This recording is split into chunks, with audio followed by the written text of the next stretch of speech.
Hello, and welcome to Unsheathed with your hosts, Kyle Gold and Cam Hirosaki. We hope that you enjoy the program. Please stick around afterwards. There'll be cake and blowjobs. Hi, and welcome to Unsheathed episode number 80. Say it in French.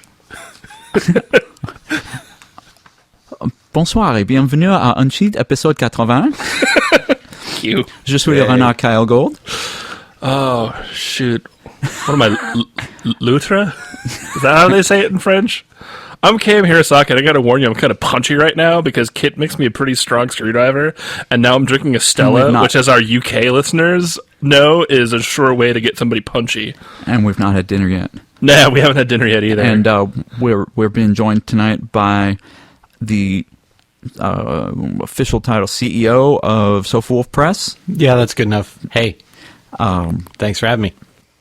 This is, we'll go Brer Foxxe. This is Brer or Jeff or... Right. Yes. We'll go with Brer for the Unsheathed's purposes. own CEO of Sofawolf Press, because he's already been on here before, which means we get to claim ownership on him. That's true. I'm owned. Thank you. I claim this CEO in the name of France. Oh, oui. As we're doing old Kids in the Hall skits now. Anyway, we're delighted to have Sofawolf Press represented on the podcast again. We are fans, of course. And Represent. Sofawolf Press. I'm bro-fisting you through your audio holes. Yeah. I wasn't lying. And so the idea is we're going to start off talking about some of the stuff we've been up to, and then Brer will tell us all the exciting things that Sofawolf is up to, which you'll be able to see in person and have in your grubby little paws at Anthrocon this year. I have been up to finishing a draft of the first Collations book, which also has a title. Ooh, I don't think I've heard it yet. I don't think you have. There's only one person actually who has heard it, aside from me, and that's because he suggested I reverse the words. Which do we get 3 guesses and the first 2 don't count? If you can both guess if you want. If you guess the title, I'll be I mean who the one other person is. Oh, who the one other? Yeah, you can probably figure that out. I don't think I'd be able to guess the title of your book in one shot. Considering he's the only person I would talk about it to who's not in the room right now. But unless your story is called like Murray Purry Magic Fox in America, I have no idea. No, that was what Keo wanted to call it. We love you, Keo.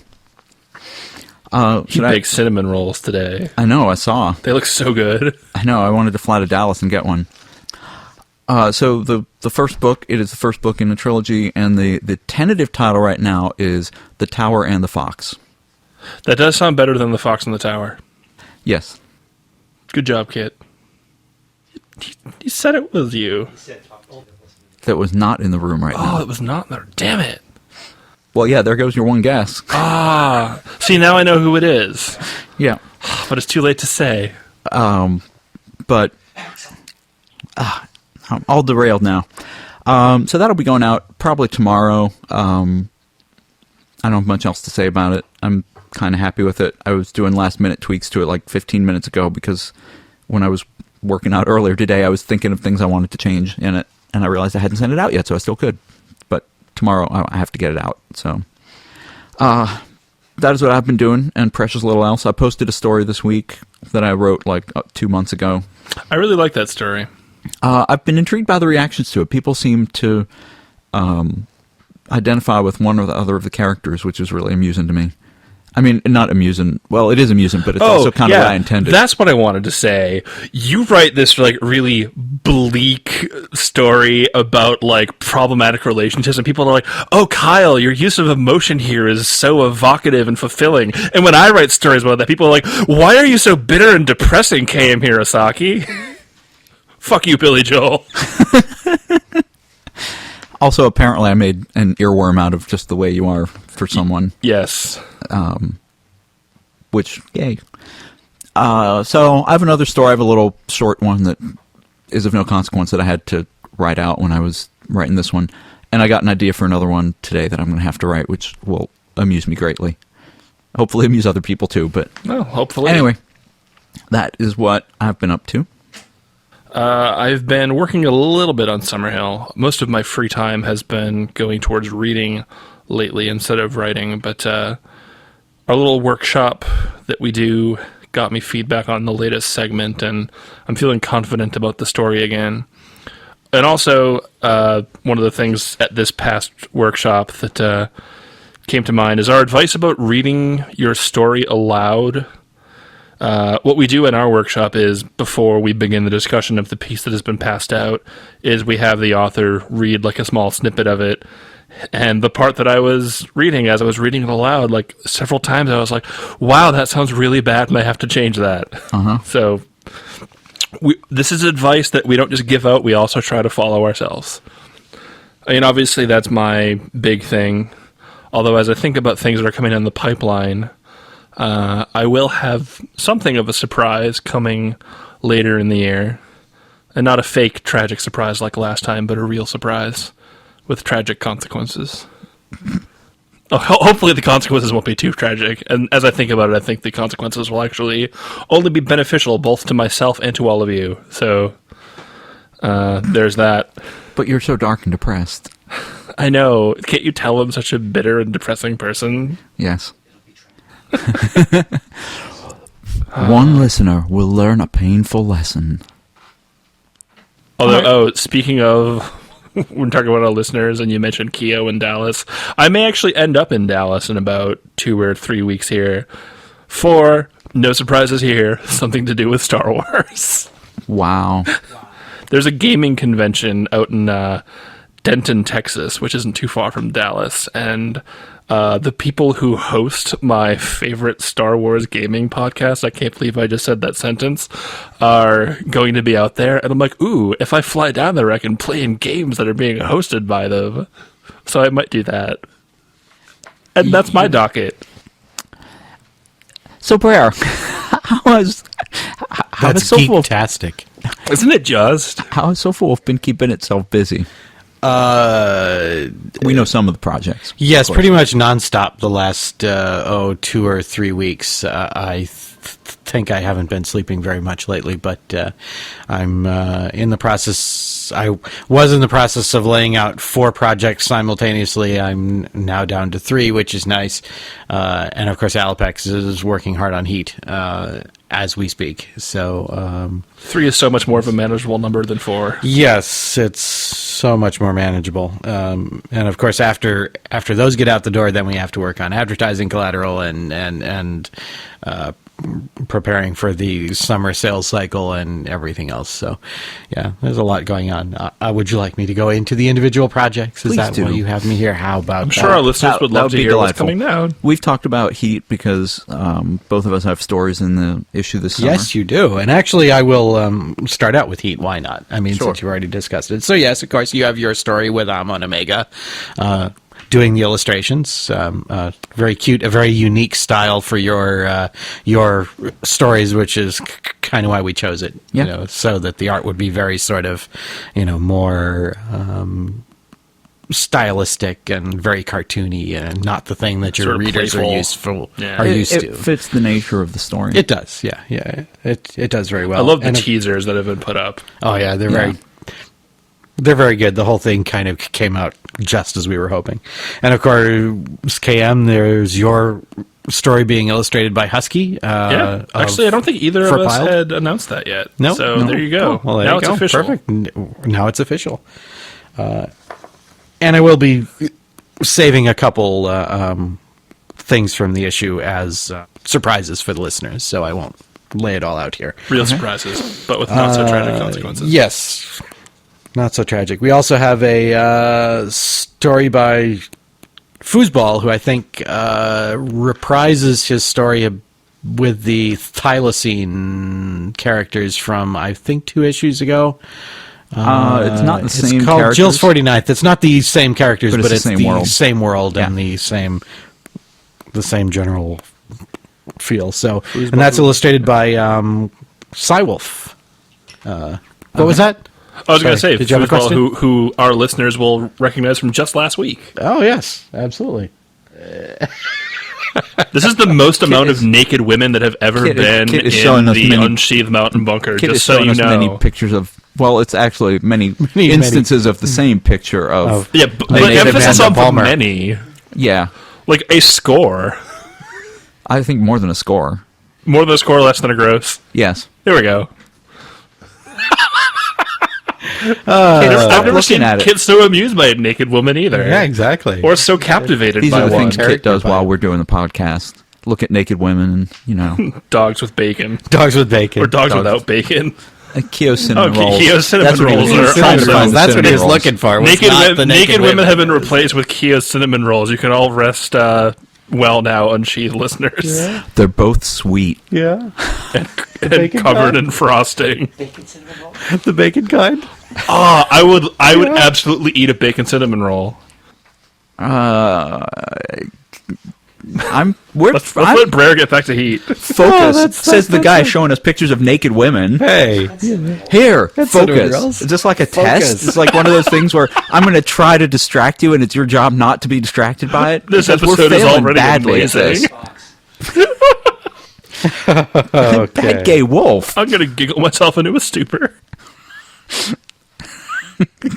All right. So Go on, Brer, please. Yes, Heat, right. So to round out the list of short stories, we also have a very amusing story by Mikma, I believe it's pronounced, called, I don't remember what it's called offhand, but sorry about that.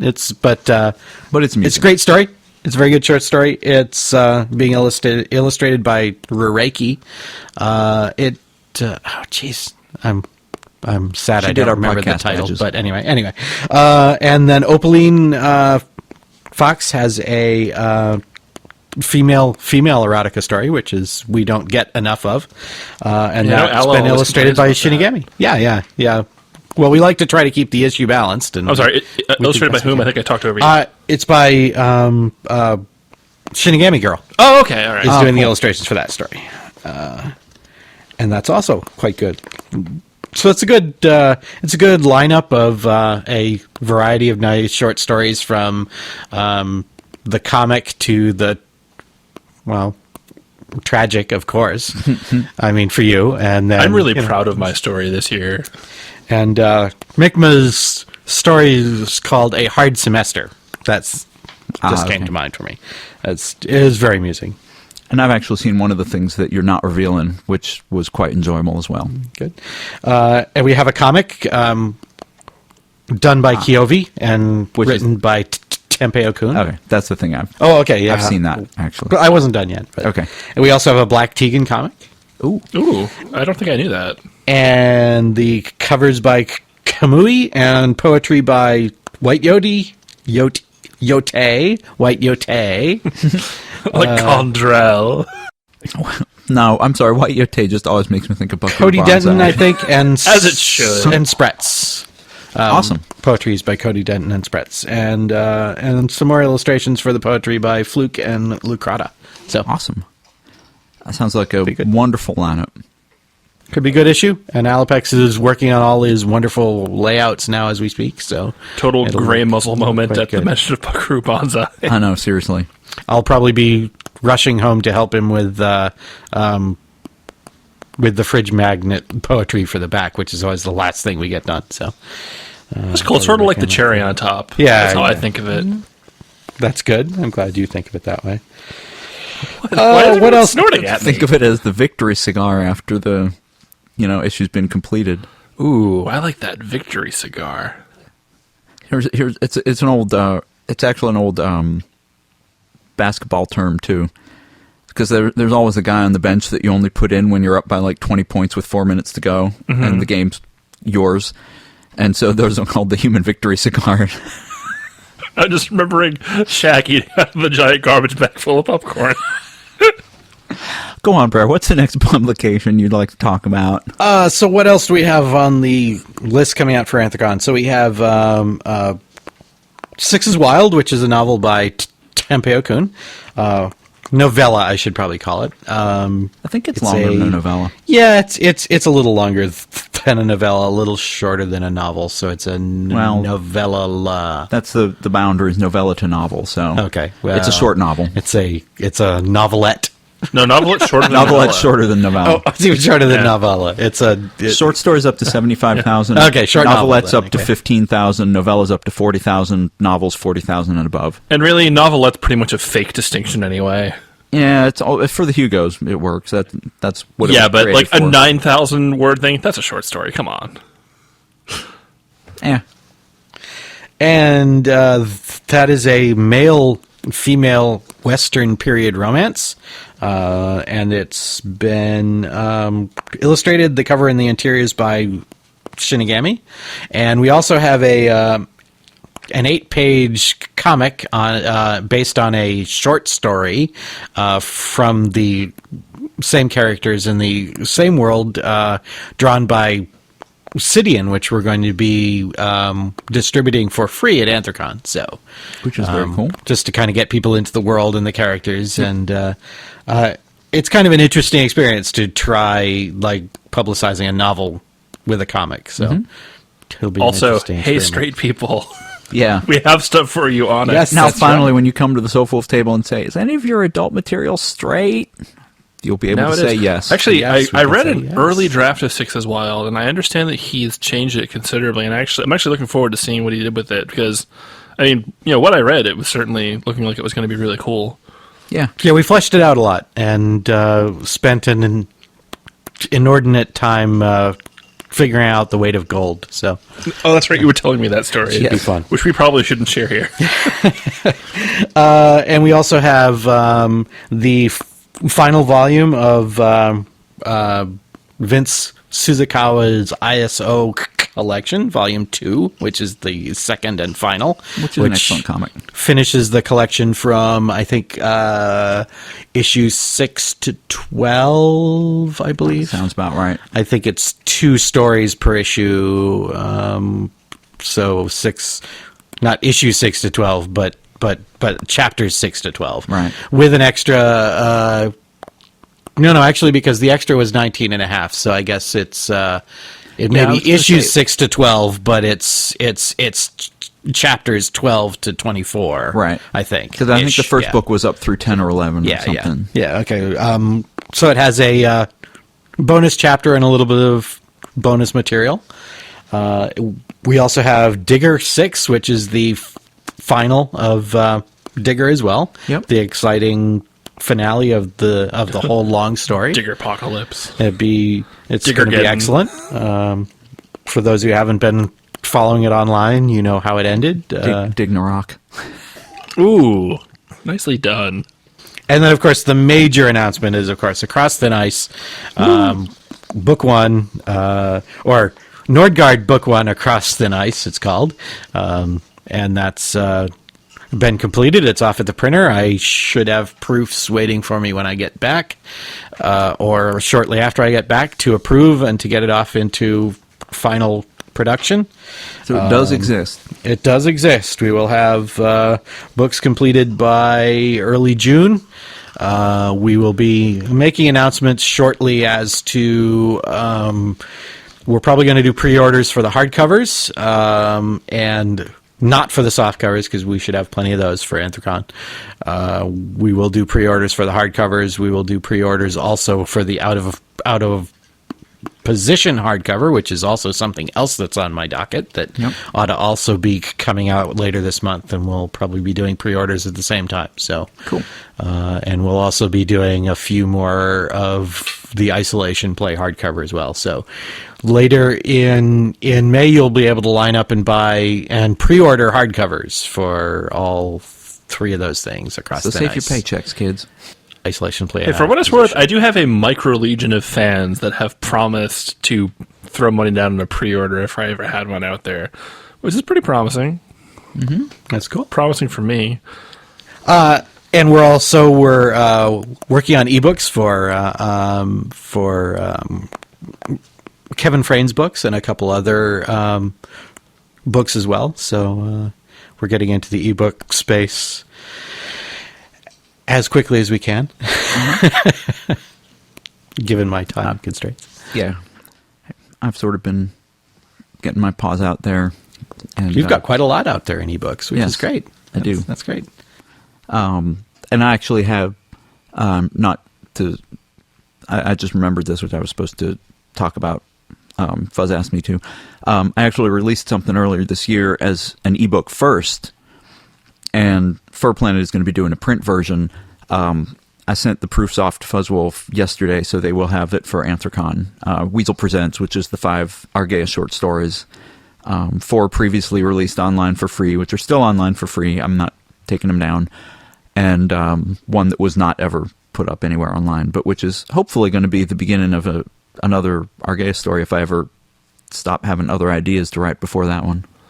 Speaking of which, adherents to the First Church of the Sex Weasel, stay tuned for future news at some point. Right. That's not the surprise.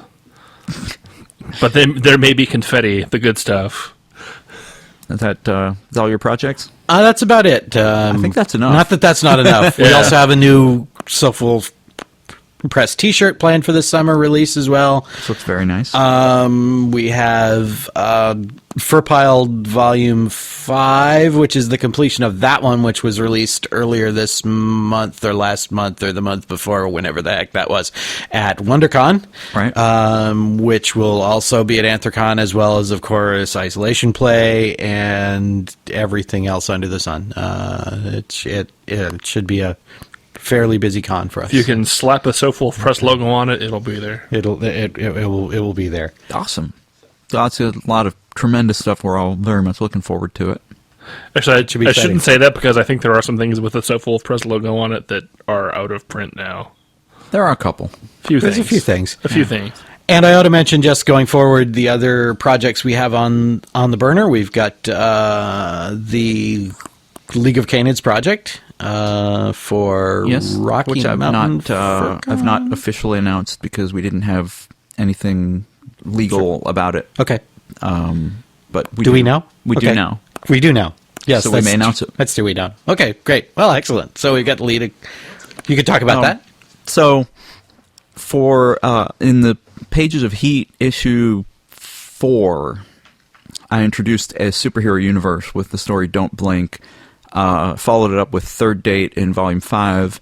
Had a short story called Stop the World published in Anthrozine at some point. Was that 08? Might have been. I forget when it was exactly. And had posted online a story called Modern History. All 4 of these were in the same world. History.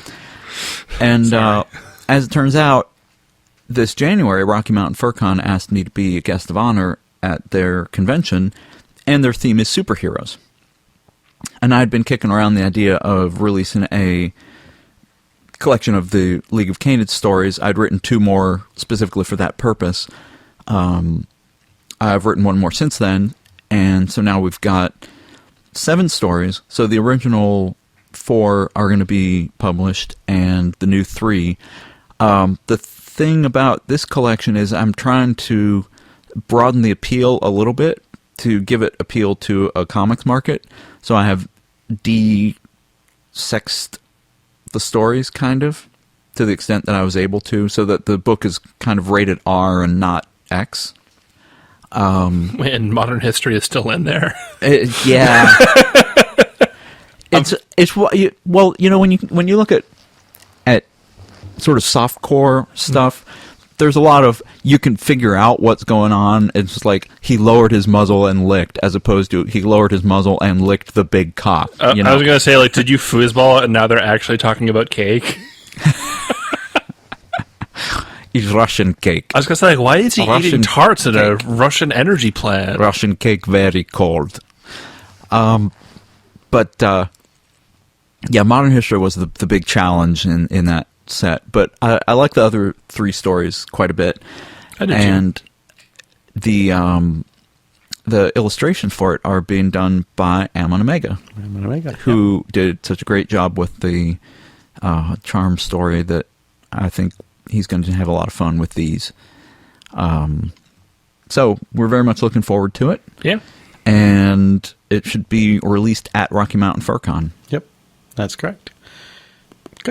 Good stuff. And a couple more things that I know I can actually mention without screwing up would be Lynn Hogan's comic Pridwin, because we've already mentioned it on a past podcast at some con or other. I don't remember. I think it was at FFM. Yes, that's Fall right. Furry That con. And that will be out for FurCon next year, I believe, would be the plan. And then we also have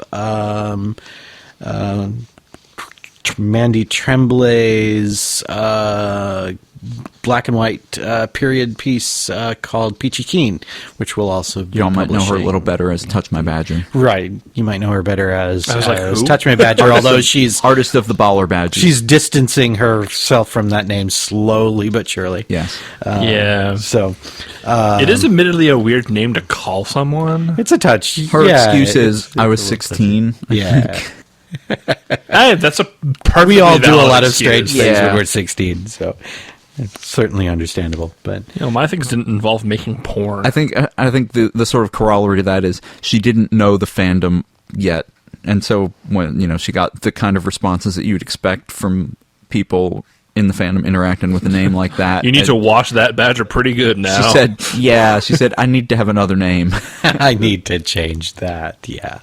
So, and I believe that's probably all that I have that I can actually talk about at this point in time. So Cool. Saying my Which means there's also- my thing isn't done, but hopefully at some point I can really announce that. yeah, there's future things on your side, and there's future Yes. things on your side, and all kinds of great things that will There is no take there up is my no time. prize if you can guess what I'm talking about. By the way, But anyway, well, thank you for that. Those You're all welcome. sound really exciting. We're very much looking forward to all of that, even though I will not be able to attend AnswerCon this year. I'll be there. I'll tell you that Kyle's doing great. Yes. So we have a few letters. We picked a few that you might be able to give us an additional perspective on. I'll do my best. Dear Kyle Gold and Cam Hirosaki, even though you have slighted my home state of New Jersey, which I contest, I still wish to thank you for your amazingly inspiring and informational podcast. In addition, I would like to extend an invitation to the two of you to come and pay us a visit, perhaps at FA United in May. It would be great to see you there and prove that everything you've heard about New Jersey are rumors. Everything you've heard about New Jersey is a rumor. I can even promise a copy of Garth Nix's Sabriel and delicious alcohol. Quick interjection. Actually, guy I was dating for a while gave me a copy of Garth Nix's Sabriel for my birthday, and it's still sitting in my to-read pile. Aw. I hear it's very good, though. And I've actually been to New Jersey, and I like it quite a bit, so I'm not sure when we've slighted it. I think when we mentioned that there's a development in New Jersey called Summerhill, and I said something like, as if I would ever go to New Jersey. But if it makes you feel any better, as much of a shithole as Newark is, it's still not as bleak and depressing as Troy, New York. And you can trust me, I'm apparently the lord of depressing. Cape Anyway. May's beautiful. I want I've to been pluck birding your in brains Cape May. some more, if you don't mind. There was a novel I started writing in high school and dropped because of college and everything. Recently, I've had thoughts of returning to the story with heavy rewriting and editing to de-angst it. As a result, I was left wondering whether to keep the anthropomorphic characters or make it about human characters. From the conception of the project, it has been anthro-animals as the main characters, and I feel that there is enough reason to keep it as such between character traits and motivation and develop plot points that I like. While I have more or less come to a conclusion, I was wondering if you might address the issue. When is it best for the story and writing to drop the furry premise and continue with human characters? Also, I'm still working at my piece involving the main character with gender identity issue, and I was wondering if the three or more of you, or any of your listeners, could point me in the direction of either literature or personal experience, because this character has been giving me a world of difficulty, and it is a fairly fragile subject. Thank you, Cameo. Gender identity, did we mention Left Hand of Darkness? That's pretty much the science fiction Bible on gender identity. We may have, but if we haven't, please do. All right, Left Hand of Darkness by Ursula K. Le Guin. Yeah. I mean, she's got street cred. You can trust her. There's also a short story by John Varley about people who can create clones of themselves, and they can create like different gender clones. And it's about a woman who creates a male clone and goes to, live as the male clone, and then wants to still sleep with her husband, and it's interesting. Huh. Okay. I hadn't heard of that. I don't remember what it's called. Yeah. I mean, I would honestly just search the internet. I'm sure that there are repositories for Because for people, for whom this is like a subject they want to get into, like I'm sure it's been cataloged somewhere. Yeah. So, do you have any? I do not. I do not have I would say anything to suggest in this Any topic. listeners who have suggestions, either email us, unsheathedpodcast@gmail.com, or leave a comment on the FA post where we post this episode. Yeah, I whatever want to the thing say is. that like this is something that I should be able to come up with at least one example for, and I'm just drawing a blank, unfortunately. If we think about it, we'll talk. When do you do human characters as opposed to furry? When the story requires it, when the story calls for it, when you're marketing to a non-furry market, I would say it's a stylistic choice. It's really what you want to tell with and what your market's going for. Right. I think. Yeah, I mean, I say if you're the writer and you're more excited to write the story with furries, write it with furries. Yeah. Because if you don't have the gumption and the drive to do the story the way you want to do it, it will not come out as well. Yeah. I mean, plain and simple. That's pretty much my answer, too. Do what calls to you. We discuss back and forth what makes a story furry enough, what makes a story furry, when do you justify furry, blah, blah, blah. What it comes down to, what we always come down to in the end is the story's furry because you want it to be furry. Yeah. So if you want it to be furry, then it should be furry. You should never have to justify your art, really. Yeah. Next. All right. Hey there, my favorite furry podcasters. How nice. I was wondering if either of you spend much time listening to audiobooks or audio dramas, and whether you would write differently if you were creating a story specifically for an audio delivery. Obviously, for an audio drama, dialogue is everything, and I imagine it would be a lot like writing a screenplay. I was spurred to write this email because of a particularly good audio drama I'm listening to on iTunes, which is called We're Alive, a zombie story of survival. It's set in California, and one of the main characters, Michael, sounds exactly like Mr. Kyle Gold. So he's from like Georgia or South Carolina Or something, I guess. or something. Consequently, I can't listen in without a small part of my brain being diverted to pantslessness and blowjob references. For the record, we do not advocate zombie blowjobs. I was going to say like robot blowjobs, yes. Zombie blowjobs, no. Just so we're all clear on that. Either way. Either way, it is They horrible. do not have fine motor control in their mouths. And you don't want any... I can't bring myself to say the sentence. Hope to buy you guys your assorted beverages at a con someday. Shiraz or single malt scotch. You're a dingo Coke fan Zero from far, Faraway far Lands. away. Jinto. Kit, by the way, is very, very worried about the zombie apocalypse. So, should y'all have any like zombie survival tips or gear, those make good presents for Kit. Yes. So zombie Also, spiders. the arachnopocalypse. I've been working on the adaptation of Vol for audio, which is still kind of moving forward slowly, and it is very much like writing a screenplay, and so much so, in fact, that I used screenplay software to write it, and it's formatted like a screenplay. The main thing that you have to do a little bit differently is realize that there's no description. The description is going to be in the set, so your description is very sparse. But there's also no internal narrative, which Yeah. is a little difficult for me because I tend to write in first person or tight third, and so there's always the whole Vol felt scared, and you have to bring that out in dialogue the whole time. Yeah, it's tricky.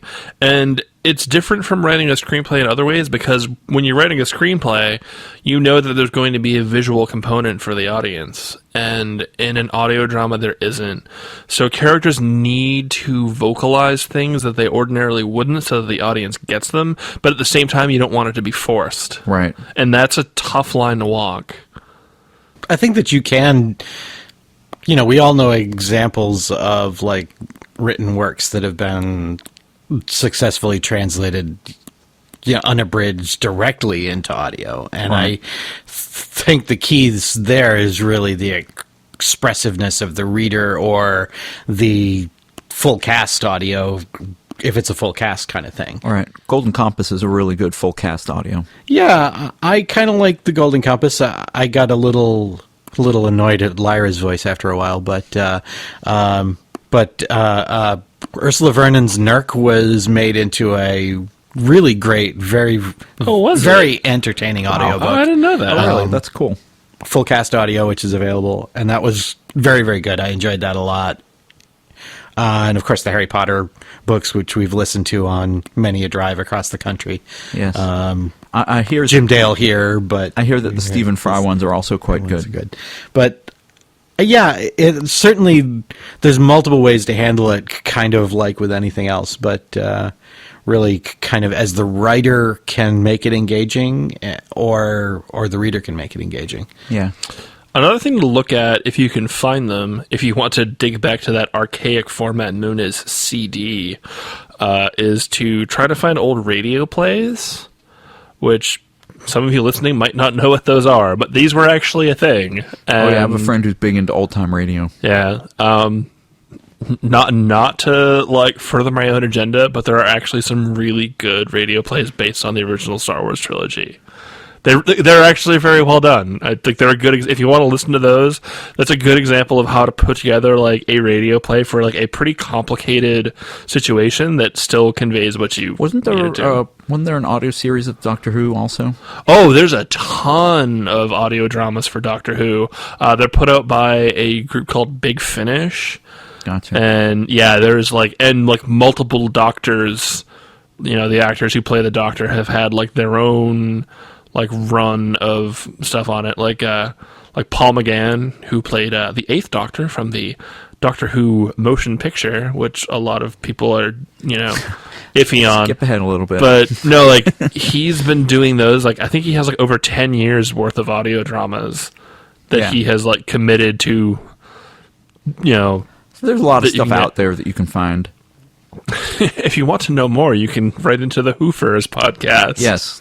Which is run by Fuzzwolf and Teal Fox, who now have their own mountain bunker.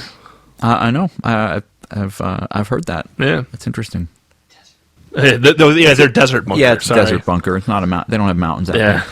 No There's no storm shelter. In the Rocky Mountains.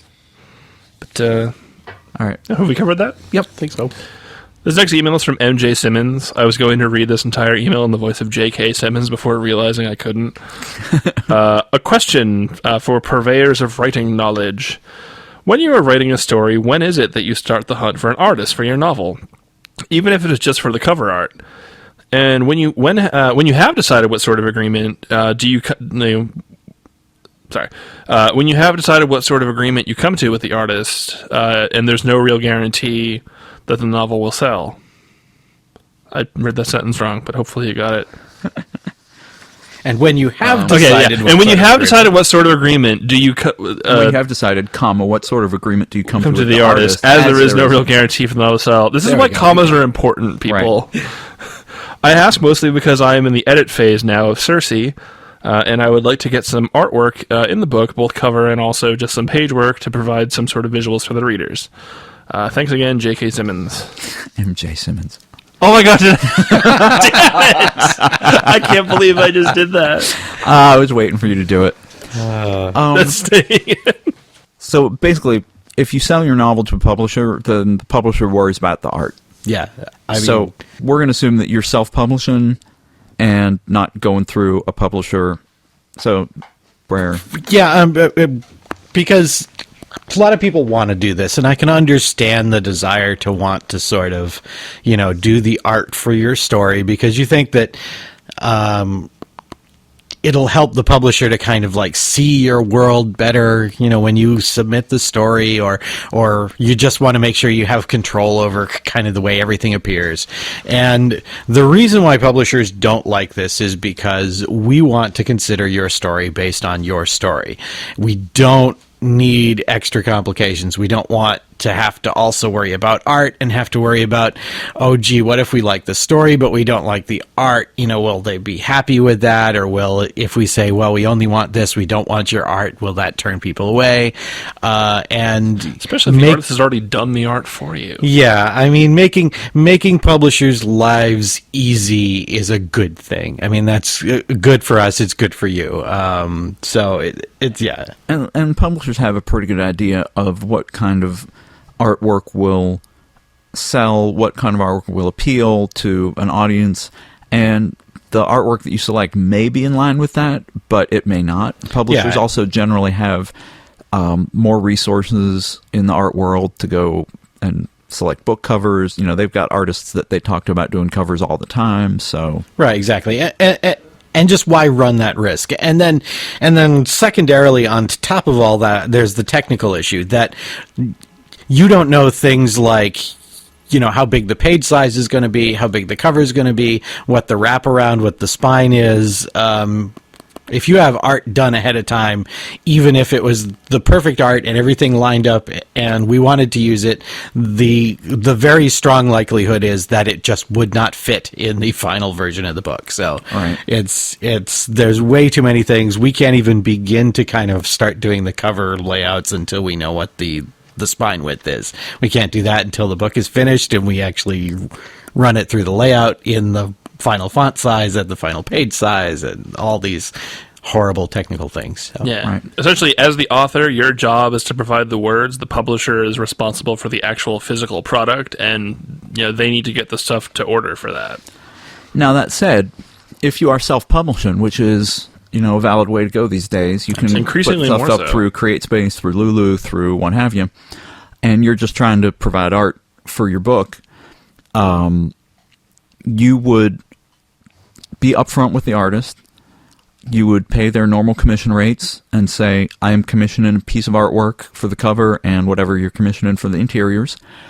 And, say, you intended to use them to publish in a book. So how much would it cost to commission you to do this artwork and sign over the rights to publication in the book? If you're self-publishing, you almost certainly do not want to try to work with a royalty arrangement for the publishing rights with an artist. Yeah, and first of all, because as you note in your letter, there's no guarantee that the book will sell. Right. So most artists would not go for that anyway. And do not, I know we've said this on the podcast before, but do not go to an artist and say, you should charge less than your normal rates because this is going to be in a book and it'll be good exposure for you. Then you sound like a douche. Yes. And not just a small one, like a colossal douche. An artist will say no. Be like, you know what? Why would I do that when I can do art for somebody else who is paying my actual rate on what I've decided I'm worth, or what the market has decided I'm worth? We still can't say that, and we've been doing this for 10 years. Exactly. So I mean, pay their rates up front. If their standard rates include publication rights, great. If not, if you're distributing it, be aware that you may have to pay separately for print publication rights and electronic publication rights. And, just... Some artists might not care, but it is upfront. their right to decide what they are cool with. Be upfront with the artist and tell them exactly how you intend to use it and agree on a fair price for it. And, treat them with respect because they're also a professional trying to sell their craft to get by. Also, spoiler alert, you're in the furry fandom, the artists are undercharging you already. Don't try to haggle them down. yes, Yeah, that's seriously. true. And then a little technical warning, just because we've dealt with this before. When you work with the artists, remind them that it's for print publication. They need to be able to give you stuff at 300 DPI at the absolute minimum. Know what your final size is roughly going to be so that you know what the dimensions of the art will be. And then just sort of, just go from there. Work with the artist, talk to the artist, make sure they understand what you're trying to do. And if you're doing a book, specify portrait layout for all the art so that you don't get something in landscape. So, there you go. Good luck with the book. Those are our 3 questions, right? Yep. We have answered these questions 3. Yes. Are there any other topics you'd like to talk about with Sofawolf Press while I'm here? No, I don't think so. Do you know Blotch? No, sorry. I do know Blotch. Do you want to say anything about the submission process that's not... is it all laid out kind of clearly on the website? It ought to be laid out kind of clearly on the website. It will be laid out more clearly on our new website, which should be coming pretty soon once Alapex gets done with Heat and can actually return to it again, and I get some time to help him out with it, which I haven't. But It's always difficult when Alapex is in Heat. yeah. No comment. And I'm going to sign off now, everyone. I have been Cam Hirosaki. No comment. So, I mean, the submission process is really, I mean, for novels, pretty basic, industry standard. Send us a synopsis, first chapter, no more than that. Keep it short, keep it concise. If you want more, you'll ask for it. Yeah, if we want more, we'll ask for it, and hope we do want more. For short stories, we have two markets currently. We have Heat and we have New Fables. Yep. Heat is, of course, adult stuff, but needn't all be erotic. We are certainly happy to get more. What's the word I'm looking for? Not violence.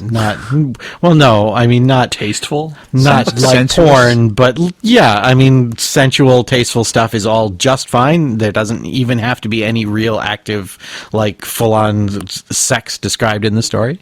You're allowed to say cock on the podcast. Yeah. Publication in Heat is not for that. prerequisite on having penetration shown on the page. Sure, exactly. Like that. But there's Heat for the adult stuff, and there's New predicated Fables, which is fabulous fiction, which Yep. is With a little more literary bent. right, a little more literary, a little more kind of modern fables, a little more along those lines. Those are our two short story markets. For comics and art, for comics, complete it first and then let us know, or else be really good and really persuasive and really make us know that you're going to complete it. For art, you can feel free to send us samples of your art. We get that.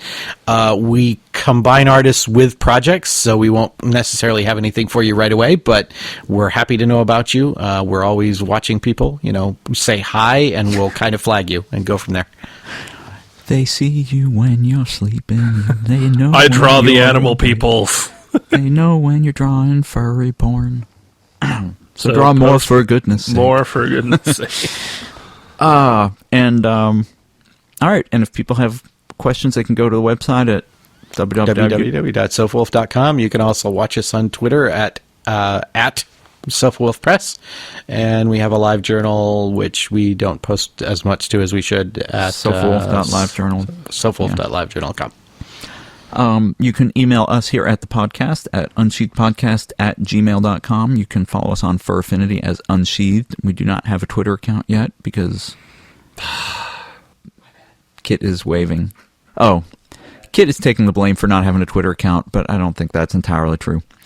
You can follow us. We have a hashtag. Yes, that's about all. You may follow us Pound individually. Unsheathed. Kit is at Kit Silver on Twitter. I am at Kyle Gold on Twitter, and I'm Kyle Gold on LiveJournal, and I'm Kyle on FA. I am just Cam Hirosaki wherever you can find me. And On the smile of every child. and you can dew find, on every lily. and you can find my stuff. I thought it would be in every tear that rolls down a broken heart's cheek, and every drop of blood squeezed from the depths of the Turnip? despair, and And the smudged ink on freshly signed divorce papers. I The am the turnip of turnip despair. of despair. Dude, turnips are delicious, okay? I'm the period at the end of every Dear John letter. Not me. I was not being anyway. And all my books and stories and stuff are at kylegold.com, which is not always completely up to date, but is at least sort of moderately up to date. I think my appearances are more or less up to date, and I It have has links everything all you my need to know stories and about stuff. Isolation's Play and the series unto which it belongs. Yes, there are many, many questions answered there. So that had been our 80th episode, which is some kind of milestone, but I can really only think of it as 4/5 of the way to 100. We're octogenarians. We are. And See? with that, I used an SAT word. thank you, Brer, for joining us. Thank you for having me. And good night, all, and keep writing.